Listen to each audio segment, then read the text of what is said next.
श्री स्वामी समर्थ सर्वांना जय महाराष्ट्र। तर आज आम्ही आलो आहे जीवदानी आईच्या दर्शनासाठी।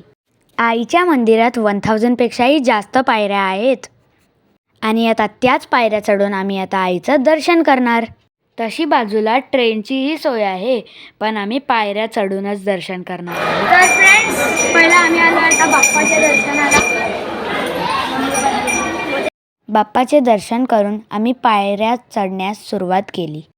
इथे मम्मी पप्पा एकामेकासोबत बोलत चालत आहेत। आजूबाजूला खूपच छान झाडे होते। हे सगळं बघत बघत आम्ही हळूहळू पायऱ्या चढत होतो। मम्मी तर इथे खूप दमलेली दिसत आहे। 320 पायऱ्या चढून झाल्यानंतर आम्ही घेतला आमचा पहिला स्टॉप आणि मग मी आणि माझ्या मम्मीने एक एनर्जी ड्रिंक प्यायलो। फ्रेंड्स, मला पुढे जाऊन दिसली काकडी आणि मग मी मम्मी पप्पाला बोललो, मम्मी पप्पा मला ही काकडी घेऊन द्या। काकडी खाऊन आम्हाला रिफ्रेशिंग वाटलं आणि मग आम्हाला भेटली अजून पावर।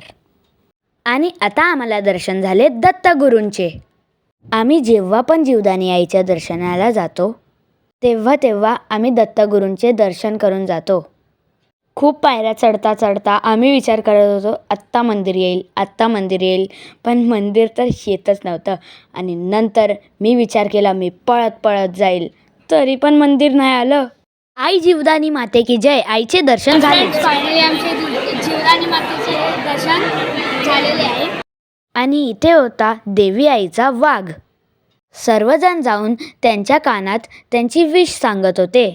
मग मी आणि मम्मीने जाऊन पण त्यांच्या कानात आपली इच्छा सांगितली। मम्मी पप्पासोबत जीवदानी आईचं दर्शन करून मला खूप बरं वाटलं।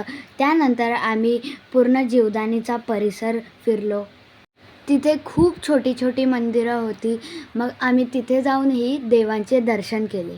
आणि हा जीवदानी आईच्या मंदिराचा कळस, मी जेव्हा पण इथे येतो ना तर इथे थांबून मी हा कळस नेहमी बघतो, कारण की इकडची सिनरी पण खूप छान असते। अशा प्रकारे आमचं जीवदानी आईचं दर्शन झालेलं आहे। व्लॉग आवडला असेल तर लाईक, शेअर, सबस्क्राईब नक्की करा। आई जीवदानी माते की जय।